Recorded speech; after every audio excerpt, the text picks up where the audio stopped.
अगर आप चाहते हैं कि लोग आपकी बात ध्यान से सुने, आपकी इज्जत करें, आपके साथ रहना पसंद करें और आपकी सोच से प्रभावित हों, तो ये किताब सिर्फ एक किताब नहीं, एक लाइफ स्किल मैनुअल है। How to win friends and influence people, Dale Carnegie द्वारा लिखी गई दुनिया की सबसे प्रभावशाली कम्युनिकेशन और पर्सनालिटी डेवलपमेंट किताबों में से एक है। ये किताब हमें ये नहीं सिखाती कि लोगों को कैसे हराया जाए, बल्कि ये सिखाती है कि लोगों को साथ लेकर कैसे चला जाए। ये किताब किस बारे में है? इस किताब का मुख्य उद्देश्य है लोगों से अच्छे रिश्ते बनाना, बिना झगड़ा किए अपनी बात मनवाना, आलोचना किए बिना लोगों को सुधारना, एक प्रभावशाली पसंद किए जाने वाला इंसान बनना। डेल कार्नेगी कहते हैं, सक्सेस का 85% हिस्सा लोगों को हैंडल करने से आता है और सिर्फ 15% टेक्निकल नॉलेज से। Book structure, parts and chapters.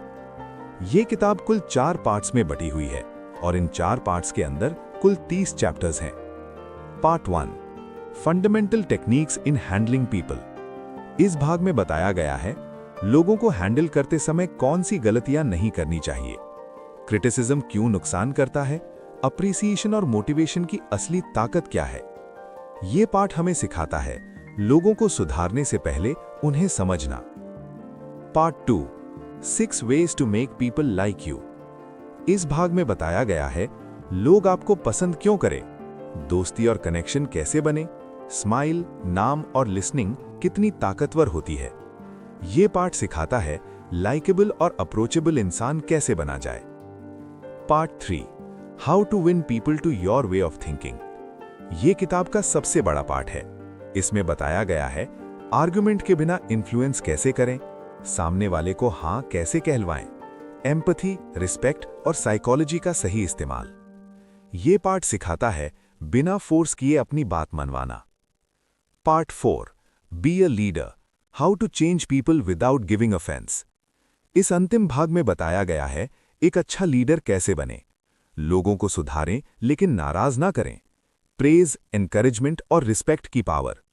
ये पार्ट सिखाता है रिस्पेक्ट के साथ leadership. Quick summary.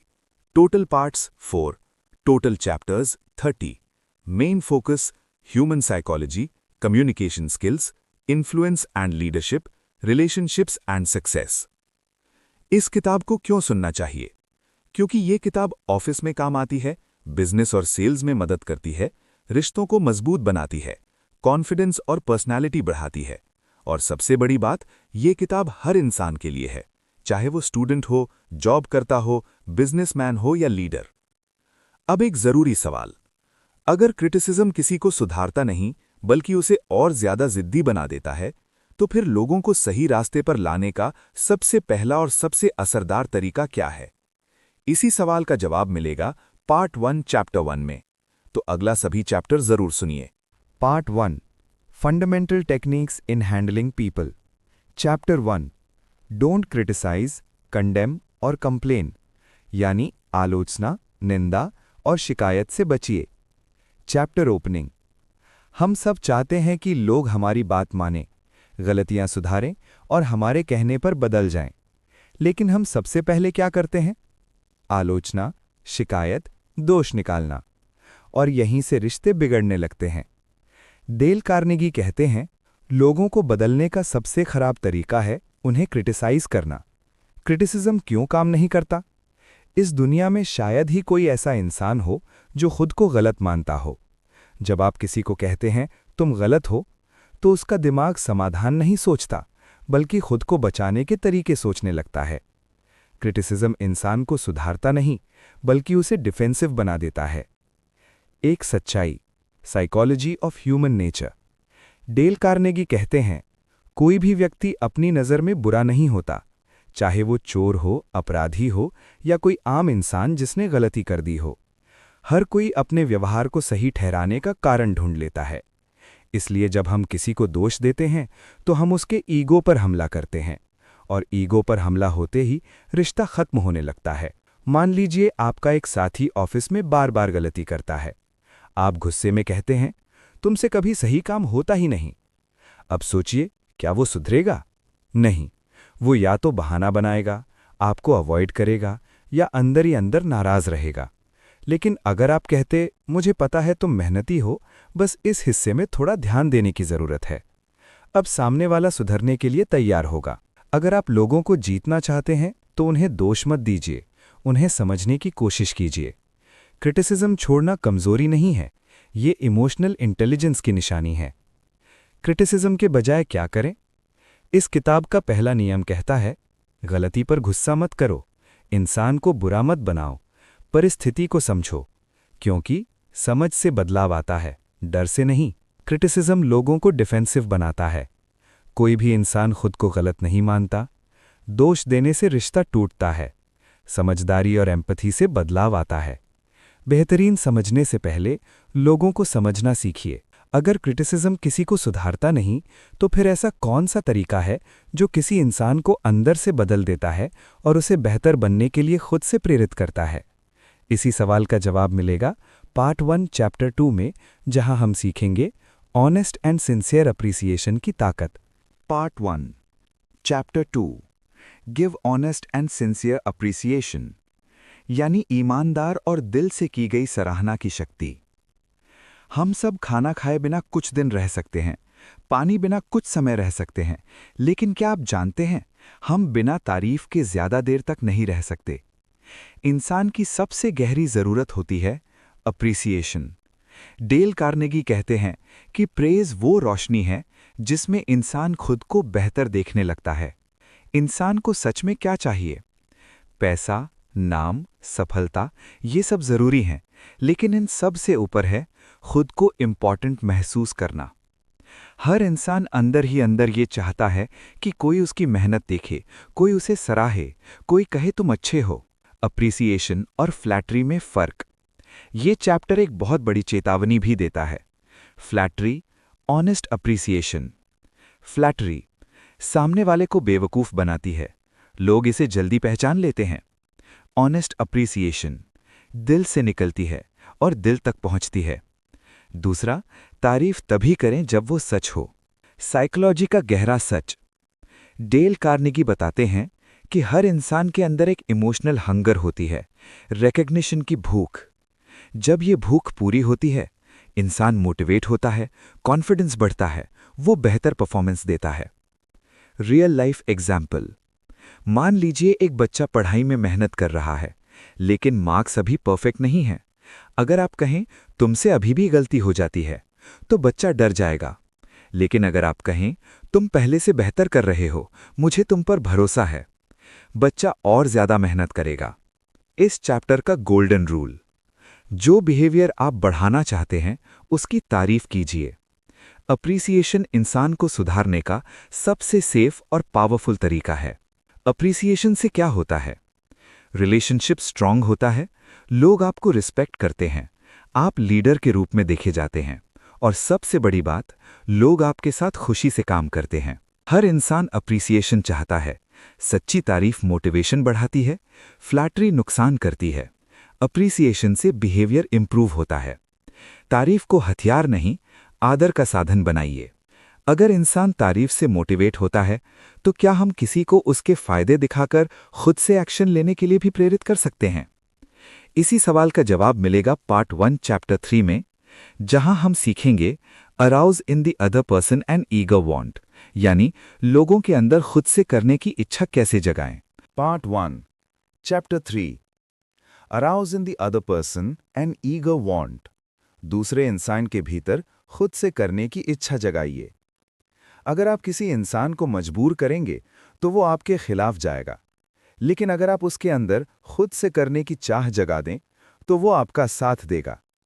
Dale Carnegie कहते हैं, इन्फ्लुएंस का एक ही तरीका है, दूसरे को वही चाहने पर मजबूर कर दो जो आप चाहते हैं। इंसान कैसे निर्णय लेता है? हम अक्सर सोचते हैं कि लोग तर्क, लॉजिक और सही गलत से चलते हैं, लेकिन सच ये है कि इंसान इच्छा से चलता है।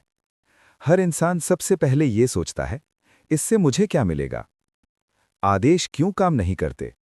जब आप कहते हैं ये काम करो, ऐसा ही होना चाहिए, मुझे यही चाहिए, तो सामने वाला महसूस करता है उसकी आज़ादी छीनी जा रही है, और जैसे ही आज़ादी खतरे में आती है, इंसान विरोध करने लगता है।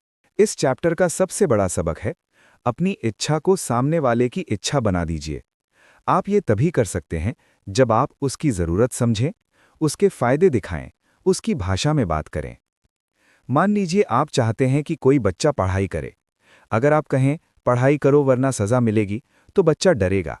लेकिन अगर आप कहें अगर तुम पढ़ोगे तो तुम्हें वो बनना आसान होगा जो तुम बनना चाहते हो, अब पढ़ाई उसकी खुद की इच्छा बन जाएगी। इस चैप्टर का गोल्डन प्रिंसिपल, जो आप चाहते हैं उससे पहले ये समझिए सामने वाला क्या चाहता है। इन्फ्लुएंस फोर्स से नहीं, डिजायर से होता है। इस प्रिंसिपल को अपनाने से क्या होगा? लोग आपकी बात खुशी से मानेंगे, रेजिस्टेंस कम होगा, आप पर्सुएसिव बनेंगे, रिलेशनशिप्स स्ट्रांग होंगी, और सबसे जरूरी, लोग महसूस करेंगे कि डिसीजन उनका अपना है। इंसान अपनी इच्छा से चलता है। आदेश और दबाव रेजिस्टेंस पैदा करते हैं। फायदे दिखाने से डिजायर पैदा होती है। इन्फ्लुएंस का मतलब है सामने वाले की चाह को समझना। क्यूरियस लेकिन इंपॉर्टेंट क्वेश्चन। अब एक बहुत दिलचस्प सवाल, अगर लोगों को हैंडल करने के ये 3 गोल्डन रूल्स इतने पावरफुल हैं, तो फिर ऐसा क्या किया जाए कि लोग हमें नेचुरली पसंद करने लगें और हमारे साथ जुड़ना चाहें? इसका जवाब मिलेगा पार्ट 2 चैप्टर 1 में, जहां हम सीखेंगे become genuinely interested in other people, यानी लोगों को पसंद करने का पहला और सबसे असरदार तरीका। Part 2 chapter 1 become genuinely interested in other people. दूसरों में सच्ची दिलचस्पी लीजिए। अगर मैं आपसे पूछूं, आपको कौन ज्यादा पसंद आएगा? वो इंसान जो हमेशा अपनी बात करता है, या वो जो आपकी बात ध्यान से सुनता है और आपको समझने की कोशिश करता है? जवाब साफ है। डेल कार्नेगी कहते हैं, आप दूसरों में दिलचस्पी लेकर 2 महीने में ज्यादा दोस्त बना सकते हैं जितने 2 साल में खुद को इंटरेस्टिंग बनाकर भी नहीं बना सकते। लोग हमें क्यों पसंद करते हैं? लोग हमें इसलिए पसंद नहीं करते कि हम कितने स्मार्ट हैं, बल्कि इसलिए कि हम उन्हें कैसा महसूस कराते हैं। जब कोई इंसान महसूस करता है कि उसे सुना जा रहा है, उसकी परवाह की जा रही है, उसे महत्व मिल रहा है, तो वो अपने आप जुड़ जाता है। सबसे आम गलती, हम अक्सर बातचीत में खुद को इम्प्रेस दिखाना चाहते हैं, अपनी अचीवमेंट्स बताते रहते हैं, सामने वाले को कम सुनते हैं, लेकिन इससे कनेक्शन नहीं बनता, डिस्टेंस बनती है। सही तरीका क्या है? इस चैप्टर का कोर प्रिंसिपल है, दूसरों में जेन्युइन इंटरेस्ट दिखाइए। मतलब उनके बारे में पूछिए, उनकी बात ध्यान से सुनिए, उनकी फीलिंग्स को समझिए, और ये सब दिल से होना चाहिए, दिखावे के लिए नहीं। मान लीजिए आप किसी नए इंसान से मिलते हैं। अगर आप बोलते रहें, मैं ये करता हूं, मैंने वो किया है, तो बातचीत जल्दी खत्म हो जाएगी। लेकिन अगर आप पूछें, आप क्या करते हैं, आपको ये फील्ड क्यों पसंद है, तो सामने वाला खुलने लगेगा और आपको अच्छा मानने लगेगा। जब आप दूसरों में सच्ची दिलचस्पी लेते हैं, लोग आपको याद रखते हैं, आप भरोसेमंद बनते हैं, रिश्ते गहरे होते हैं, लोग आपकी मदद करना चाहते हैं, क्योंकि आपने उन्हें इंपॉर्टेंट फील कराया। इस चैप्टर का गोल्डन रूल, अगर आप चाहते हैं लोग आपको पसंद करें, तो पहले आप लोगों को पसंद करना सीखिए। इंटरेस्ट दिखाइए, अटेंशन नहीं मांगिए। लोग वही पसंद करते हैं जो उन्हें महत्व देता है। सेल्फ सेंटर्ड बिहेवियर रिश्ते तोड़ता है। जेन्युइन इंटरेस्ट कनेक्शन बनाता है। सुनना बोलने से ज्यादा पावरफुल है। अब एक छोटा लेकिन बहुत असरदार सवाल, अगर दूसरों में दिलचस्पी लेना इतना पावरफुल है, तो फिर ऐसा कौन सा सिंपल सा हैबिट है जो बिना बोले ही लोगों का दिल जीत सकता है? इसका जवाब मिलेगा पार्ट 2 चैप्टर 2 में। स्माइल, यानी मुस्कान की अद्भुत ताकत। Part 2 chapter 3। Remember that a person's name is, to that person, the sweetest and most important sound. किसी का नाम उसके लिए सबसे प्यारी आवाज। सोचिए, अगर कोई आपको आपके नाम से बुलाए, वो भी मुस्कुराते हुए, तो आपको कैसा लगेगा? अपनापन, सम्मान और खुशी। डेल कार्नेगी कहते हैं, किसी इंसान का नाम उसके लिए दुनिया की सबसे मधुर ध्वनि होता है। नाम में इतनी ताकत क्यों होती है? नाम सिर्फ पहचान नहीं होता, वो इंसान के अस्तित्व की पहचान होता है। जब आप किसी का नाम याद रखते हैं, आप उसे महत्व देते हैं, आप उसकी पहचान स्वीकार करते हैं, आप उसे सम्मान देते हैं। यही वजह है कि नाम सुनते ही इंसान तुरंत ध्यान देने लगता है। नाम भूलने का नुकसान। जब आप किसी का नाम भूल जाते हैं, गलत नाम से बुलाते हैं, तो सामने वाला महसूस करता है मैं आपके लिए इम्पॉर्टेंट नहीं हूं, भले ही आपने जानबूझकर न किया हो। नाम याद रखने की आदत कैसे डालें? इस चैप्टर में डेल कार्नेगी कुछ प्रैक्टिकल बातें बताते हैं। पहली बार ध्यान से सुनिए, नाम दोहराइए, बातचीत में नाम का उपयोग कीजिए, नाम को चेहरे या किसी खास बात से जोड़िए। नाम याद रखना स्किल है, प्रैक्टिस से आती है। नाम याद रखने का असर। लोग आपको याद रखते हैं, आप प्रोफेशनल और केयरिंग लगते हैं, रिश्ते गहरे होते हैं, ट्रस्ट जल्दी बनता है, और लीडरशिप में ये आदत बहुत बड़ा फर्क पैदा करती है। इस चैप्टर का गोल्डन रूल, किसी का नाम याद रखना उसके आत्मसम्मान को सम्मान देना है। ये छोटी आदत बड़ा इमोशनल इम्पैक्ट डालती है। इस चैप्टर की समरी, नाम इंसान की पहचान है, नाम याद रखना रिस्पेक्ट दिखाता है, नाम भूलना दूरी पैदा करता है, नाम याद रखने की प्रैक्टिस जरूरी है। अब एक बहुत जरूरी सवाल, अगर किसी का नाम याद रखना उसे खास महसूस करा सकता है, तो फिर ऐसा कौन सा तरीका है जो बिना बोले भी ये दिखा दे कि आप सच में उसकी परवाह करते हैं? इसका जवाब मिलेगा पार्ट 2 चैप्टर 4 में। Part 2, Chapter 4. Be a good listener.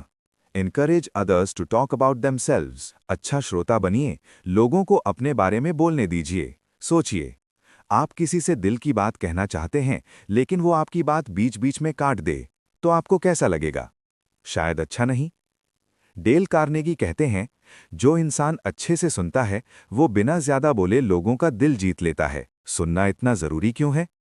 हम सब चाहते हैं हमें सुना जाए, हमारी बात समझी जाए, हमारी फीलिंग्स को महत्व मिले। लेकिन समस्या ये है कि हम बोलने पर ज्यादा ध्यान देते हैं, सुनने पर कम, और यहीं से रिश्ते कमजोर होने लगते हैं। खराब लिसनर बनने की आदतें, सामने वाले की बात काटना, फोन या इधर-उधर ध्यान देना, अपनी कहानी बीच में घुसा देना। इन आदतों से सामने वाला महसूस करता है मेरी बात इंपॉर्टेंट नहीं है। अच्छा लिसनर बनने का सही तरीका, सुनना मतलब सिर्फ चुप रहना नहीं, सुनना मतलब ध्यान देना।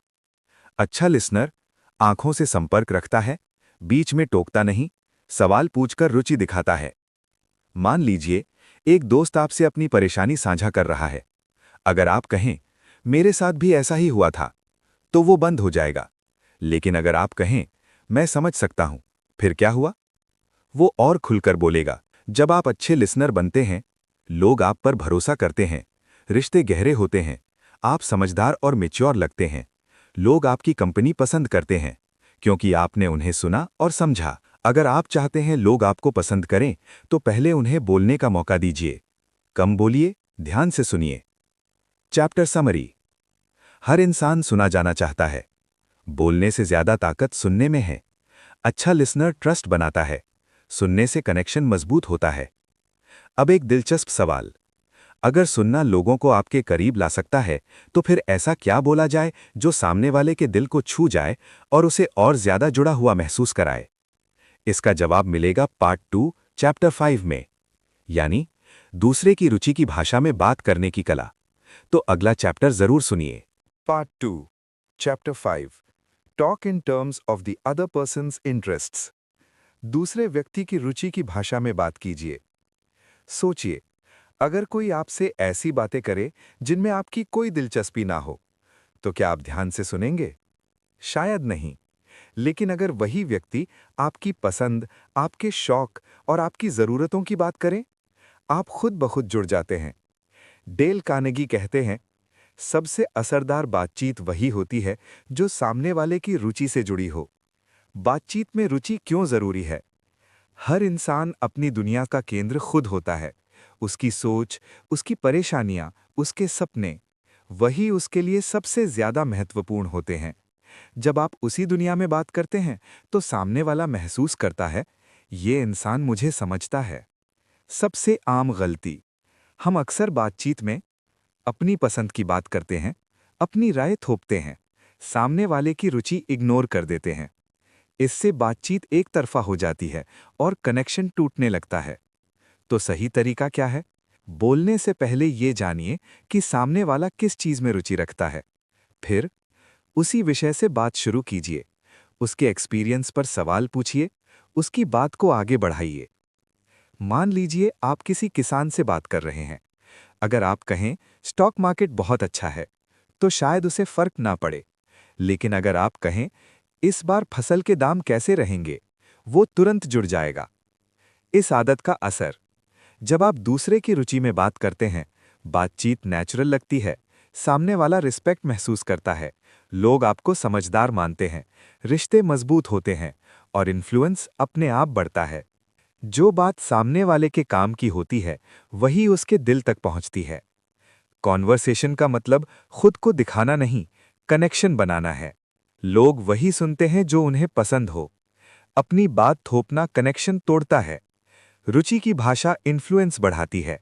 समझदारी से बातचीत रिश्ते बनाती है। अगर आप किसी की रुचि में बात करें, उसका नाम याद रखें, उसे ध्यान से सुनें, तो फिर ऐसा कौन सा आखिरी तरीका है जो उसे सच में खास और महत्वपूर्ण महसूस करा दे?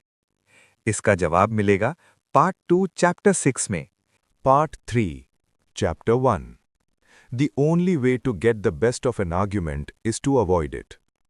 यानी बहस जीतने का सबसे अच्छा तरीका है बहस से बचना। क्या आपने कभी ऐसा अनुभव किया है? आपने बहस तो जीत ली, लेकिन सामने वाला आपसे नाराज हो गया? अगर हां, तो ये चैप्टर आपकी सोच बदल देगा।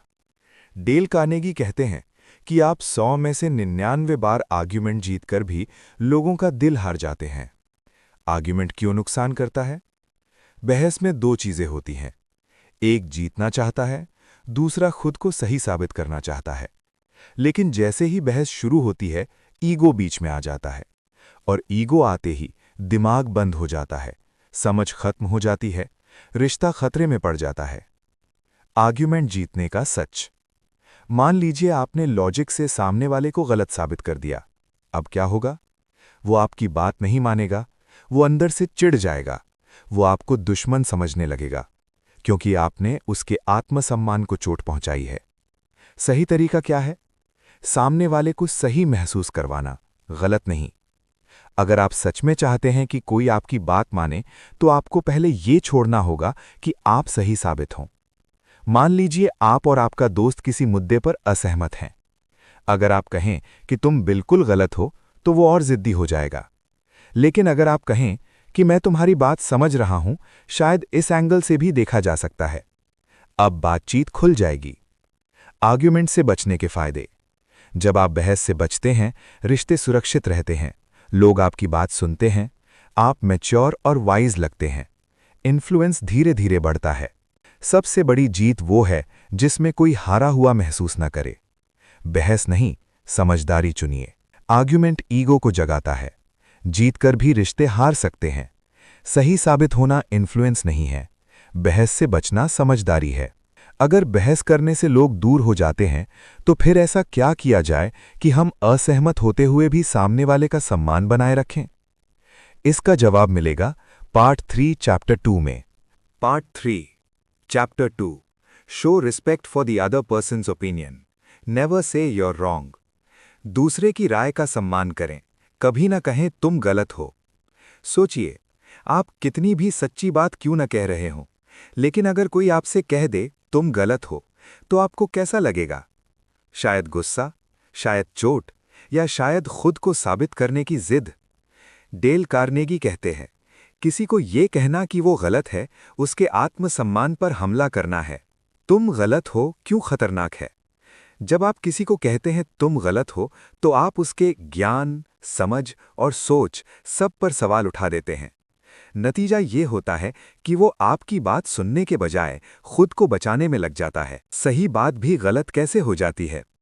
मान लीजिए आपका लॉजिक 100% सही है, लेकिन जैसे ही आप कहते हैं तुम बिल्कुल गलत सोच रहे हो, तो सामने वाला आपकी बात रिजेक्ट कर देगा, आपकी हर अगली बात पर शक करेगा, क्योंकि आपने उसे छोटा महसूस कराया है। सही तरीका क्या है? इस चैप्टर का सबसे बड़ा लेसन है, अपनी बात ऐसे रखिए कि सामने वाला खुद गलती ढूंढ ले। कैसे? मुझे ऐसा लगता है। शायद हम इसे इस तरह भी देख सकते हैं, हो सकता है मैं गलत हूं, लेकिन ये शब्द ईगो को चोट नहीं पहुंचाते। मान लीजिए ऑफिस में कोई गलत निर्णय ले रहा है। अगर आप कहें ये फैसला गलत है, तो वो डिफेंसिव हो जाएगा। लेकिन अगर आप कहें आपका पॉइंट स्ट्रांग है, लेकिन अगर हम इस रिस्क को भी देखें तो अब वो आपकी बात सुनेगा। रिस्पेक्ट देने का असर। जब आप दूसरों की राय का सम्मान करते हैं, लोग आपको मैच्योर समझते हैं, आपकी बातों को गंभीरता से लेते हैं, बातचीत खुली रहती है, इन्फ्लुएंस नेचुरल बनता है। इस चैप्टर का गोल्डन रूल। रिस्पेक्ट के साथ बोली गई बात हार्श ट्रूथ से ज्यादा पावरफुल होती है। गलत साबित करना नहीं, समझाना जरूरी है। तुम गलत हो ईगो को चोट पहुंचाता है। सही बात भी रिजेक्ट हो जाती है। सॉफ्ट लैंग्वेज इन्फ्लुएंस बढ़ाती है। रिस्पेक्ट ट्रस्ट बनाता है। अगर अपनी गलती स्वीकार करना दूसरे की ईगो बचा सकता है, तो क्या ये हमारी कमजोरी है या हमारी सबसे बड़ी ताकत? इसका जवाब मिलेगा पार्ट 3 चैप्टर 3 में। Part 3 chapter 4 begin in a friendly way, यानी बातचीत की शुरुआत दोस्ताना तरीके से करें। सोचिए, अगर कोई आपसे गुस्से में बात शुरू करे तो आप क्या करेंगे? शायद आप भी डिफेंसिव हो जाएंगे। लेकिन अगर वही बात शांति और दोस्ताना लहजे में कही जाए, आप सुनने को तैयार हो जाते हैं। डेल कार्नेगी कहते हैं, फ्रेंडली बिगिनिंग सबसे मुश्किल बातचीत को भी आसान बना देती है। शुरुआत इतनी अहम क्यों होती है? बातचीत की शुरुआत पूरी बातचीत की दिशा तय कर देती है। अगर शुरुआत है कड़वी तो बातचीत टकराव में बदलेगी। नर्म है तो बातचीत समाधान की ओर जाएगी। पहला इंप्रेशन बहुत गहरा असर डालता है। गलत शुरुआत का नुकसान। जब आप बातचीत ऐसे शुरू करते हैं, तुम हमेशा ऐसा ही करते हो, तुमसे ये उम्मीद नहीं थी, तो सामने वाला खुद को बचाने लगता है, आपकी बात सुनना बंद कर देता है। सही शुरुआत कैसे करें? बात शुरू करने से पहले सामने वाले को सुरक्षित महसूस कराइए। कैसे? मुस्कुरान के साथ, नर्म शब्दों में, सम्मानजनक टोन में। जैसे, मुझे आपकी बात समझ में आती है, शायद हम इसे और अच्छे से देख सकते हैं। मान लीजिए आपको किसी कर्मचारी से गलती पर बात करनी है। अगर आप कहें तुमने फिर से गड़बड़ कर दी, तो वो बंद हो जाएगा। लेकिन अगर आप कहें मुझे पता है आप मेहनती हैं, बस इस हिस्से पर थोड़ा ध्यान देना है, अब वो सुधरने के लिए तैयार होगा। फ्रेंडली शुरुआत का असर। जब आप दोस्ताना तरीके से शुरुआत करते हैं, लोग खुलकर बात करते हैं, रेजिस्टेंस कम होता है, बातचीत प्रोडक्टिव बनती है, रिश्ते सुरक्षित रहते हैं।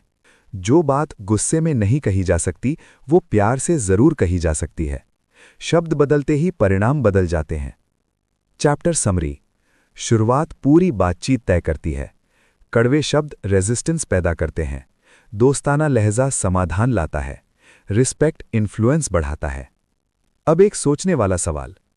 अगर बातचीत की शुरुआत दोस्ताना हो जाए, तो फिर ऐसा क्या कहा जाए जिससे सामने वाला लगातार हां कहता चला जाए? इसका जवाब मिलेगा पार्ट 3 चैप्टर 5 में। पार्ट 3 चैप्टर 5 सामने वाले से लगातार हां कहलवाने की कला।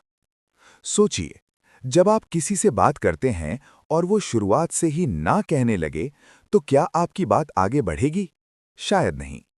लेकिन अगर वही इंसान बार बार हां कहने लगे, तो आपकी बात मानना उसके लिए आसान हो जाता है। डेल कार्नेगी कहते हैं, सहमति से शुरू हुई बातचीत टकराव तक नहीं पहुंचती। हां इतनी ताकतवर क्यों होती है? जब कोई इंसान हां कहता है, तो उसका दिमाग खुलता है, वो सहमत होने की स्थिति में आता है, उसका ईगो शांत रहता है।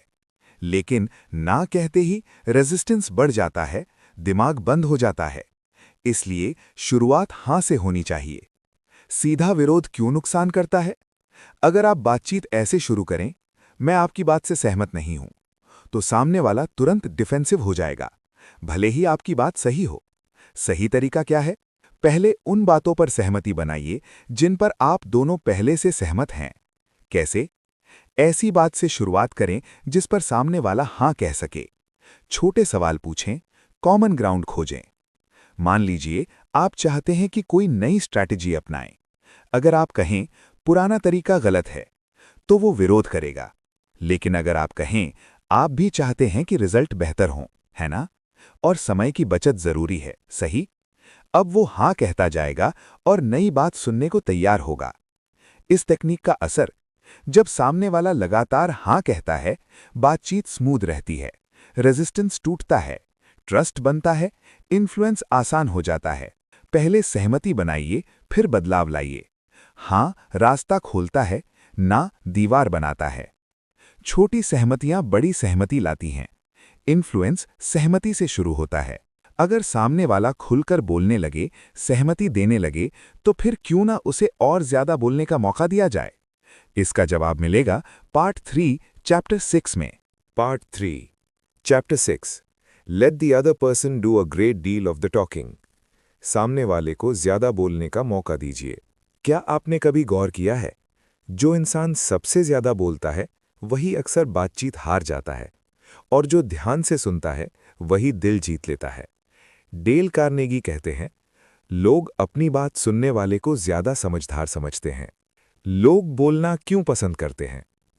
हर इंसान चाहता है उसकी बात सुनी जाए, उसकी राय को महत्व मिले, उसे समझा जाए। जब कोई खुलकर बोलता है तो उसका ईगो शांत होता है, वो इमोशनली जुड़ता है। ज्यादा बोलने का नुकसान। जब हम अपनी बात थोपते हैं, बीच बीच में काटते हैं, खुद को एक्सपर्ट साबित करने लगते हैं, तो सामने वाला चुप हो जाता है या विरोध करने लगता है, तो इन्फ्लुएंस खत्म हो जाता है। सही तरीका क्या है? इस चैप्टर का कोर लेसन है, सवाल पूछिए और सामने वाले को बोलने दीजिए। कैसे? खुले सवाल पूछें, बीच में टोके नहीं, रुचि दिखाएं। मान लीजिए आप किसी क्लाइंट से डील करना चाहते हैं। अगर आप लगातार बोलते रहें, क्लाइंट बोर हो जाएगा। लेकिन अगर आप पूछें, आपकी सबसे बड़ी प्रॉब्लम क्या है? आप किस सॉल्यूशन की तलाश में हैं? क्लाइंट खुद सॉल्यूशन बताएगा और आपकी बात मानेगा। इस टेक्निक का असर। जब आप लोगों को बोलने देते हैं, तो लोग खुद को इंटेलिजेंट महसूस करते हैं, ट्रस्ट बनता है, मिसअंडरस्टैंडिंग्स कम होती हैं, डिसीजंस आसान हो जाते हैं। इन्फ्लुएंस का मतलब बोलना नहीं, सुनना है। जो ज्यादा सुनता है, वो ज्यादा जीतता है। Chapter summary. लोग अपनी बात कहना पसंद करते हैं। सुनना इन्फ्लुएंस की कुंजी है। सवाल ट्रस्ट बनाते हैं। ज्यादा बोलना नुकसान करता है। अगर सामने वाला खुलकर बोल चुका है, अपने विचार रख चुका है, तो फिर ऐसा क्या किया जाए कि उसे लगे ये आइडिया उसी का है? Part 3, Chapter 7.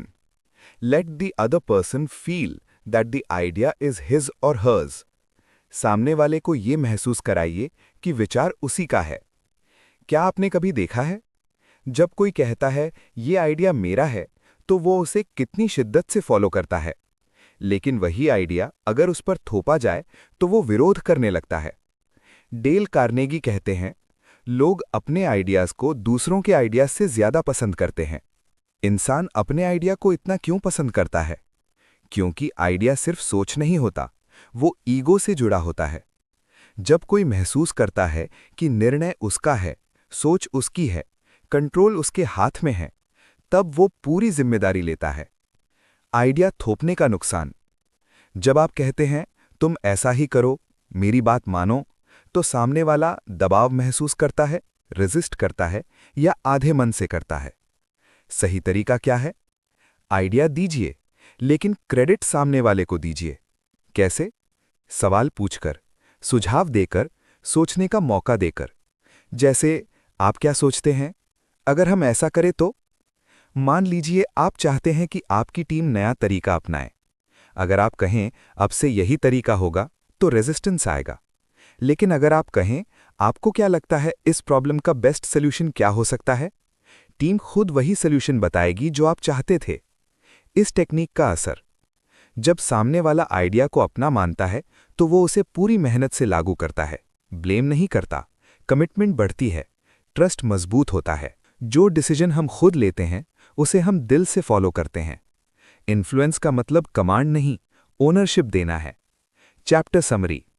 लोग अपने आइडियाज पसंद करते हैं। आइडिया थोपना रेजिस्टेंस लाता है। ओनरशिप कमिटमेंट बढ़ाती है। सवाल इन्फ्लुएंस बनाते हैं। अगर सामने वाले को आइडिया अपना लगने लगे, तो फिर ऐसा क्या किया जाए कि हम उसकी सोच और भावनाओं को और गहराई से समझ सकें? इसका जवाब मिलेगा पार्ट 3 चैप्टर 8 में। Part Chapter 9. Be sympathetic with the other person's ideas and desires. दूसरे की सोच और इच्छाओं के प्रति सहानुभूति दिखाइए। क्या आपने कभी महसूस किया है, जब कोई आपकी भावनाओं को समझ लेता है तो आप उसकी बात ज्यादा ध्यान से सुनने लगते हैं, भले ही वो आपसे सहमत ना हो? डेल कार्नेगी कहते हैं, सिंपैथी रेजिस्टेंस को तोड़ देती है।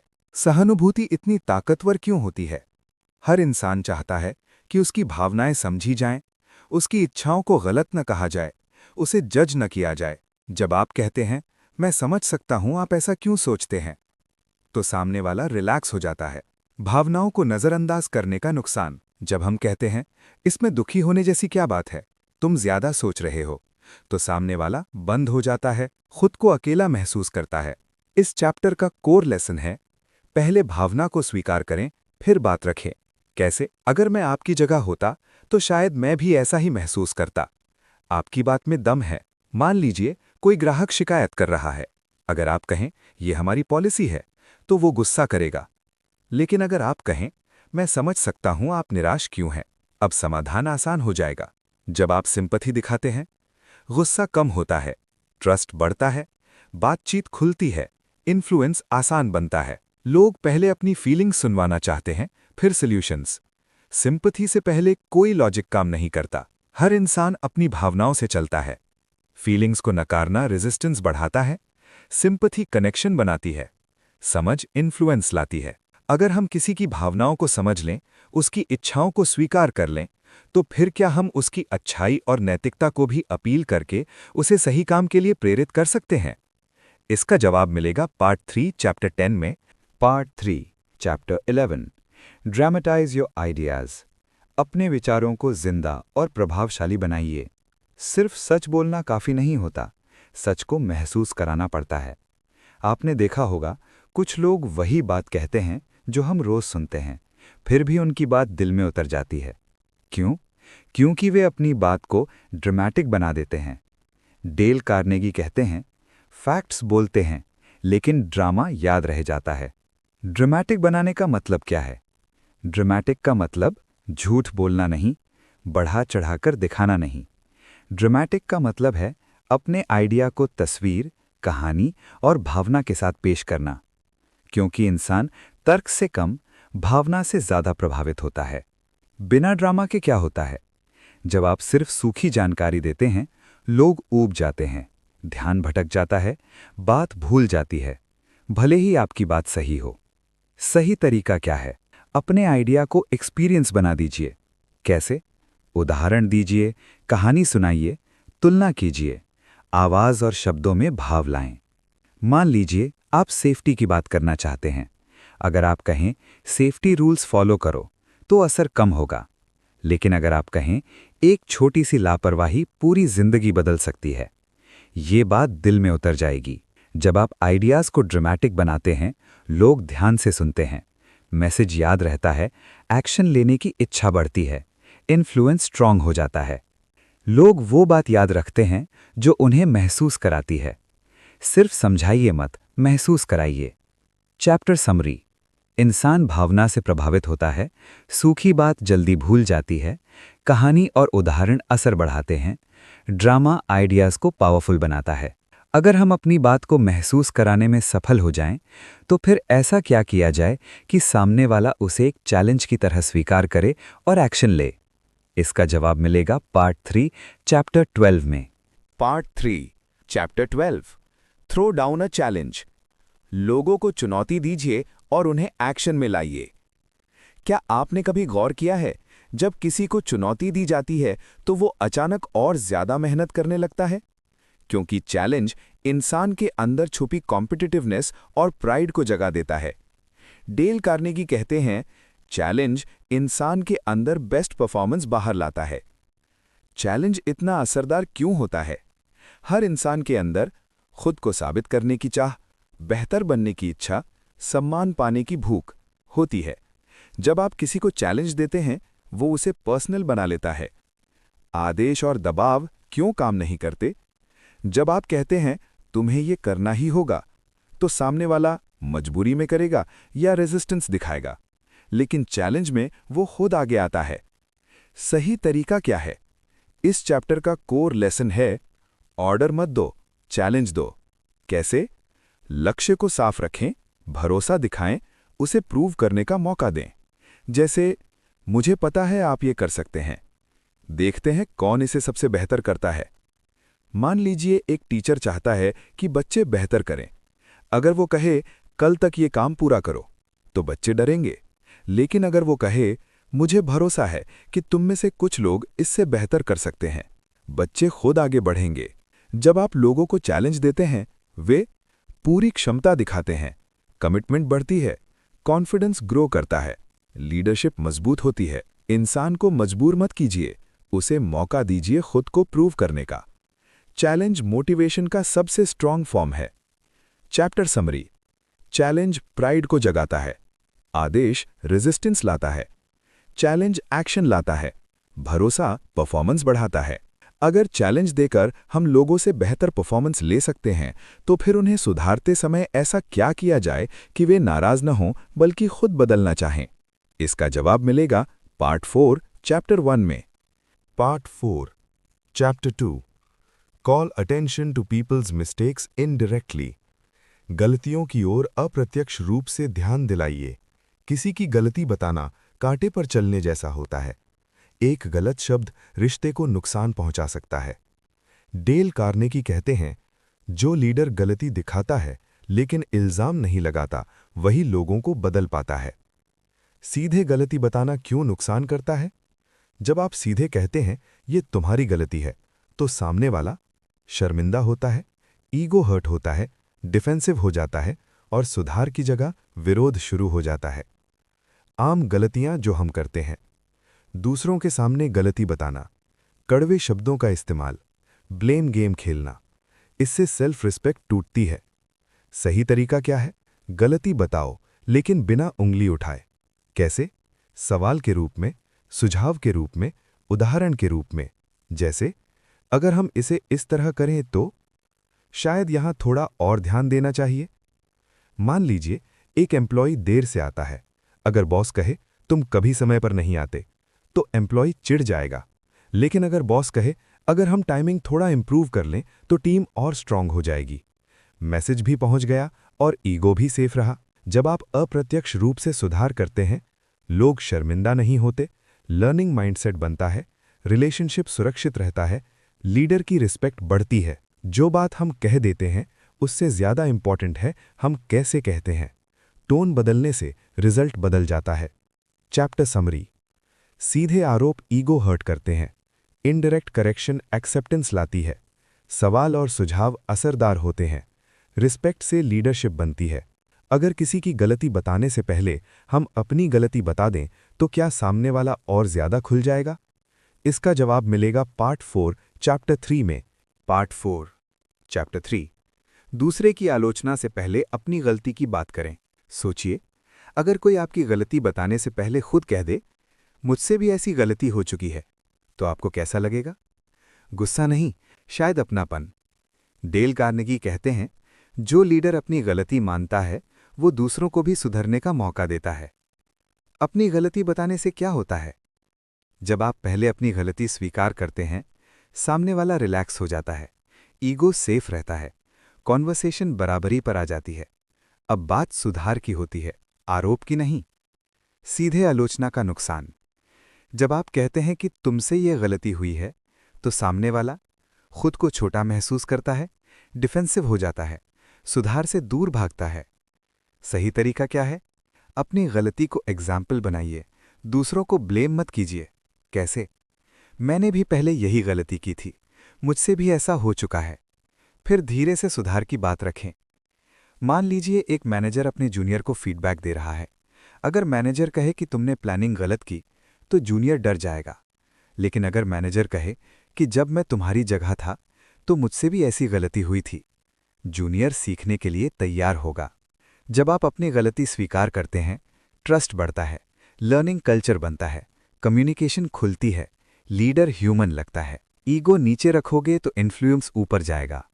अपनी गलती मानता लीडर सबसे ज्यादा पावरफुल होता है। Chapter summary. अपनी गलती मानना ईगो तोड़ता है, बराबरी की बातचीत बनती है, ब्लेम से बचाव होता है, ऑनेस्टी लीडरशिप बनाती है। अब एक सोचने वाला सवाल: अगर हम अपनी गलती मान लें तो फिर क्या हम बिना आदेश दिए लोगों से सही काम करवा सकते हैं? इसका जवाब मिलेगा पार्ट 4 चैप्टर 4 में। Part 4 chapter 4 ask questions instead of giving direct orders. सीधे आदेश देने के बजाय सवाल पूछिए। सोचिए, अगर कोई आपसे कहे ये काम अभी करो, और वही बात अगर ऐसे कही जाए, क्या हम इसे इस तरह कर सकते हैं? दोनों में फर्क साफ है। डेल कार्नेगी कहते हैं, ऑर्डर्स रेजिस्टेंस पैदा करते हैं, आदेश क्यों चुभते हैं? जब आप किसी को सीधा आदेश देते हैं तो उसकी आज़ादी कम होती है, उसका ईगो हर्ट होता है, वो दबाव महसूस करता है। नतीजा, वो काम तो कर सकता है लेकिन दिल से नहीं।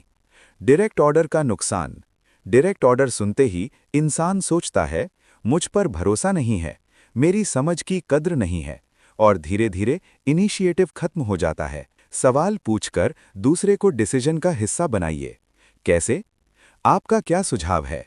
आपके हिसाब से बेहतर तरीका क्या होगा? अगर हम ऐसा करें तो कैसा रहेगा? सवाल पूछने से सामने वाला खुद को जिम्मेदार महसूस करता है। मान लीजिए एक लीडर चाहता है कि काम जल्दी पूरा हो। अगर वो कहे आज ही ये काम खत्म करो तो प्रेशर बनेगा, लेकिन अगर वो पूछे क्या हम इसे आज कंप्लीट कर सकते हैं, तो टीम सॉल्यूशन खोजने लगेगी। जब आप आदेश की जगह सवाल पूछते हैं तो लोग खुद सोचते हैं, क्रिएटिविटी बढ़ती है, ओनरशिप आती है, रिजेंटमेंट नहीं बनता। इस चैप्टर का गोल्डन रूल: सवाल लोगों को सोचने पर मजबूर करते हैं और सोच से कमिटमेंट आता है। कमांड से काम होता है, सवाल से चेंज होता है। चैप्टर समरी: आदेश ईगो को चोट पहुंचाते हैं, सवाल रिस्पेक्ट दिखाते हैं, सवाल ओनरशिप बनाते हैं, कोऑपरेशन इन्फ्लुएंस बढ़ाता है। अगर हम सवाल पूछकर भी किसी को सुधार रहे हों तो फिर उसकी इज्जत पूरी तरह कैसे बचाई जाए ताकि वो शर्मिंदा ना हो? इसका जवाब मिलेगा पार्ट 4 चैप्टर 5 में। Part 4 chapter 5 let the other person save face. सामने वाले की इज्जत और आत्मसम्मान बचाइए। सोचिए, अगर आपकी गलती सबके सामने निकाल दी जाए तो आपको कैसा लगेगा? शायद शर्मिंदगी, शायद गुस्सा, या शायद अपमान। डेल कार्नेगी कहते हैं, किसी की सेल्फ रिस्पेक्ट को ठेस पहुंचाना सिर्फ गलत नहीं बल्कि नुकसानदेह है। सेव फेस का मतलब क्या है? सेव फेस का मतलब है किसी को बेइज्जत होने से बचाना। हर इंसान के लिए उसकी इज्जत, उसका आत्मसम्मान, उसकी इमेज बहुत कीमती होती है। अगर ये टूट जाए तो वो सुधरने के बजाय आपसे दूरी बना लेता है। इज्जत तोड़ने का नुकसान: जब आप सबके सामने गलती बताते हैं, ताना मारते हैं, नीचा दिखाते हैं, तो सामने वाला अंदर से टूट जाता है या बदला लेने की सोचता है। दोनों ही हालत में लीडरशिप खत्म हो जाती है। गलती सुधारिए लेकिन इज्जत बचाइए। कैसे? अकेले में बात करें, शब्दों में नरमी रखें, सामने वाले को दोषी महसूस ना कराएं। मान लीजिए एक कर्मचारी मीटिंग में गलती कर देता है। अगर बॉस कहे ये बहुत बड़ी गलती है सबके सामने, तो कर्मचारी टूट जाएगा। लेकिन अगर बॉस बाद में अकेले में कहे गलती हो जाती है, बस अगली बार ध्यान रखें, कर्मचारी सम्मान महसूस करेगा और सुधरेगा। फेस सेव कराने का असर: जब आप लोगों की इज्जत बचाते हैं, वे लॉयल बनते हैं, ट्रस्ट बढ़ता है, लर्निंग एनवायरनमेंट बनता है, आप स्ट्रांग लीडर दिखते हैं।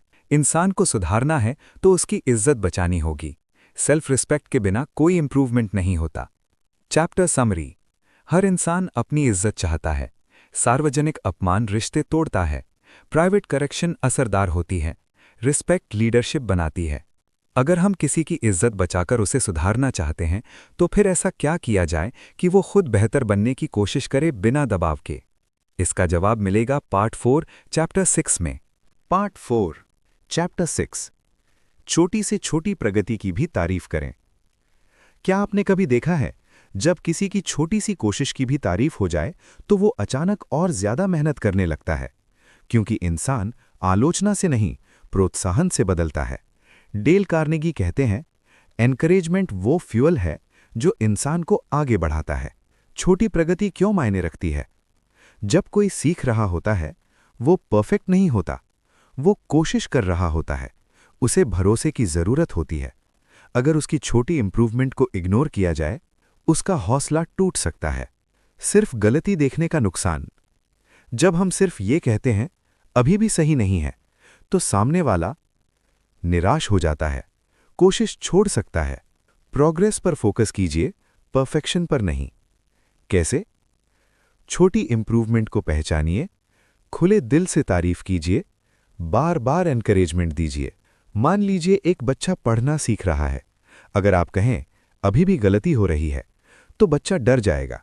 लेकिन अगर आप कहें आज तुमने कल से बेहतर पढ़ा, तो बच्चा खुद आगे बढ़ेगा।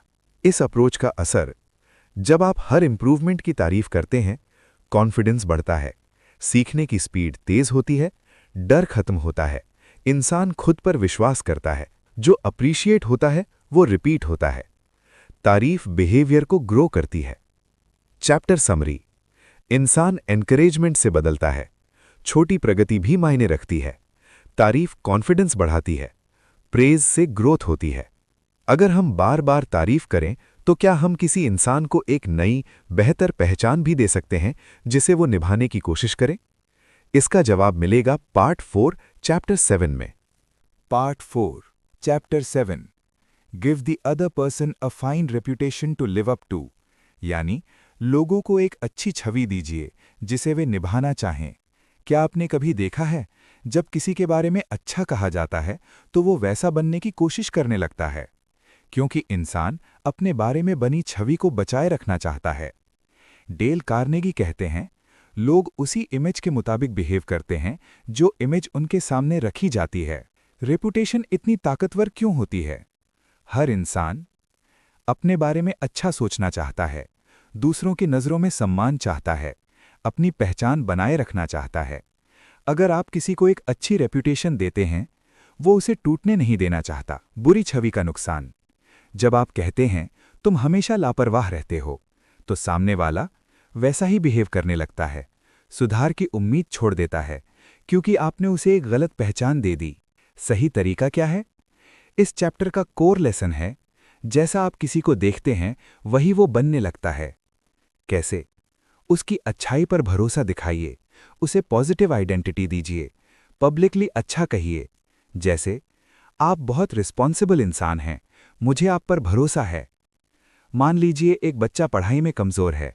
अगर आप कहें तुमसे नहीं होगा, तो वो हार मान लेगा।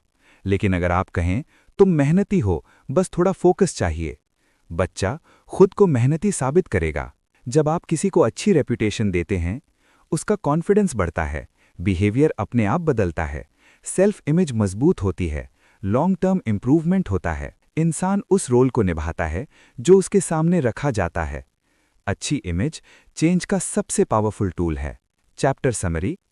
रेप्यूटेशन बिहेवियर को शेप करती है। नेगेटिव लेबल नुकसान करता है। पॉजिटिव आइडेंटिटी ग्रोथ लाती है। भरोसा इंप्रूवमेंट बढ़ाता है। अब एक बहुत दिलचस्प सवाल, अगर हम किसी को अच्छी पहचान दे दें तो फिर ऐसा क्या किया जाए कि बदलाव उसे आसान लगे और वो डर या दबाव महसूस न करे? इसका जवाब मिलेगा पार्ट 4 चैप्टर 8 में। Part 4 chapter 8 use encouragement make the fault seem easy to correct. हौसला दीजिए और गलती को सुधारने में आसान बनाइए। क्या आपने कभी महसूस किया है, जब कोई आपसे कहता है ये बहुत मुश्किल है, तुमसे नहीं होगा, तो आपका मन टूट जाता है। लेकिन वही काम अगर कोई कहे ये आसान है, तुम कर सकते हो, तो अंदर से हिम्मत आ जाती है। डेल कार्नेगी कहते हैं, एनकरेजमेंट इंसान के डर को तोड़ देता है। गलती सुधारना मुश्किल क्यों लगता है? क्योंकि गलती के साथ डर जुड़ा होता है, असफलता का ख्याल होता है, शर्मिंदगी की भावना होती है। अगर आप गलती को बहुत बड़ी बना देंगे तो इंसान कोशिश ही छोड़ देगा। गलती को बड़ा दिखाने का नुकसान। जब हम कहते हैं ये बहुत बड़ी गलती है, तुमसे ये नहीं होगा, तो सामने वाला खुद पर शक करने लगता है, कॉन्फिडेंस खो देता है, इंप्रूवमेंट से दूर हो जाता है। गलती को छोटा दिखाइए और हिम्मत को बड़ा बनाइए। कैसे? भरोसा दिखाइए, कहिए कि ये सुधारी जा सकती है। ये जताइए कि सामने वाला केपेबल है। जैसे, बस थोड़ी प्रैक्टिस की ज़रूरत है, आप जल्दी सीख लेंगे। मान लीजिए कोई नया एम्प्लॉई काम में गलती कर रहा है। अगर मैनेजर कहे तुम्हारे लिए ये काम मुश्किल है, तो एम्प्लॉई डर जाएगा। लेकिन अगर मैनेजर कहे शुरुआत में सबको दिक्कत होती है, तुम जल्दी इंप्रूव कर लोगे, एम्प्लॉई और मेहनत करेगा। एनकरेजमेंट का असर। जब आप हौसला देते हैं तो डर खत्म होता है, कॉन्फिडेंस बढ़ता है, सीखने की स्पीड तेज होती है, इंसान कोशिश करता रहता है। इस चैप्टर का गोल्डन रूल। जो काम आसान लगता है उसे करने का हौसला भी आता है। एनकरेजमेंट से इम्पॉसिबल पॉसिबल लगने लगता है। Chapter summary. गलती के साथ डर जुड़ा होता है। गलती को बड़ा दिखाना नुकसान करता है। एनकरेजमेंट कॉन्फिडेंस बढ़ाता है। आसान दिखाने से इम्प्रूवमेंट होती है कि अगर हम हौसला देकर गलती सुधार भी दें तो फिर ऐसा क्या किया जाए कि सामने वाला वो काम खुशी खुशी करे, ना कि मजबूरी में। इसका जवाब मिलेगा पार्ट 4 चैप्टर 9 लास्ट चैप्टर में। Final conclusion. इस पूरी किताब का सार किसी एक ट्रिक या फॉर्मूला में नहीं, बल्कि सोच बदलने की आदत में छुपा है। डेल कार्नेगी हमें सिखाते हैं कि 1. लोगों को जीतने के लिए उन्हें हराना नहीं, उन्हें समझना पड़ता है। 2. इस किताब से हमने क्या सीखा? 1. पार्ट 1 ने सिखाया कि क्रिटिसिज्म, कंप्लेंट और ब्लेम रिश्तों को तोड़ते हैं, जबकि अप्रिसिएशन और डिजायर लोगों को बदलते हैं। 2. पार्ट 2 ने सिखाया कि लोग आपको आपके इंटेलिजेंस से नहीं, आपके व्यवहार से पसंद करते हैं। मुस्कान, नाम, सुनना और सच्ची रुचि, ये छोटी चीजें बड़े रिश्ते बनाती हैं। 3. पार्ट 3 ने सिखाया कि इन्फ्लुएंस का मतलब बहस जीतना नहीं, बल्कि दिल जीतना है। रिस्पेक्ट, एम्पैथी, सिंपैथी और सही कम्युनिकेशन लोगों को आपकी सोच से जोड़ती है। पार्ट 4 ने सिखाया कि एक सच्चा लीडर डर से नहीं, सम्मान और प्रोत्साहन से लोगों को बदलता है।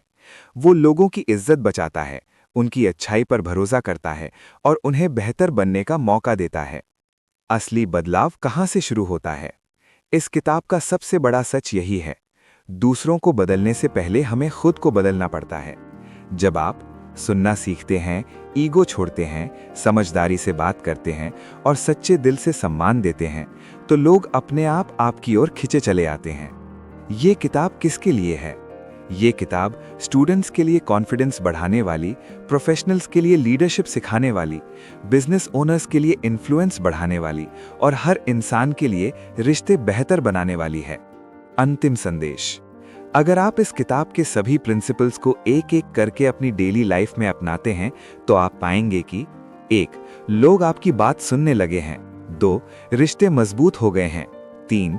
टकराव कम हो गए हैं। 4. आपका प्रभाव बढ़ गया है, क्योंकि सच्ची सफलता दूसरों को हराने में नहीं, दूसरों को साथ लेकर चलने में है। यहीं समाप्त होती है how to win friends and influence people की ये ऑडियो बुक समरी।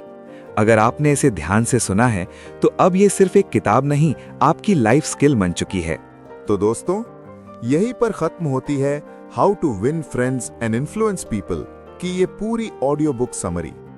अगर इस किताब की बातें आपके सोचने का तरीका बदला हो या आपको ये समझ आया हो कि लोगों से कैसे बेहतर जुड़ा जा सकता है, तो ये ऑडियो बुक सफल रही है। याद रखिए, सच्ची सफलता दूसरों को हराने में नहीं, दूसरों को साथ लेकर चलने में है। अगर आपको ये ऑडियो बुक पसंद आई हो तो इसे लाइक जरूर करें, ताकि ऐसी किताबें और ज्यादा लोगों तक पहुंच सके। इसे शेयर करें उन दोस्तों और परिवार के साथ जो अपने रिश्ते, कम्युनिकेशन और कॉन्फिडेंस बेहतर बनाना चाहते हैं। और अगर आप पहली बार राइज ऑडियो हिंदी सुन रहे हैं, तो चैनल को सब्सक्राइब करना ना भूलें, क्योंकि यहाँ आपको मिलती हैं दुनिया की बेहतरीन किताबों की सरल, सटीक और प्रेरणादायक हिंदी ऑडियो बुक्स। मैं हूं आपका दोस्त और आप सुन रहे थे राइज ऑडियो हिंदी। अगली ऑडियो बुक में फिर मुलाकात होगी। तब तक सीखते रहिए, बढ़ते रहिए और खुद को हर दिन बेहतर बनाते रहिए। राइज ऑडियो हिंदी, जहां सोच ऊंची उठती है।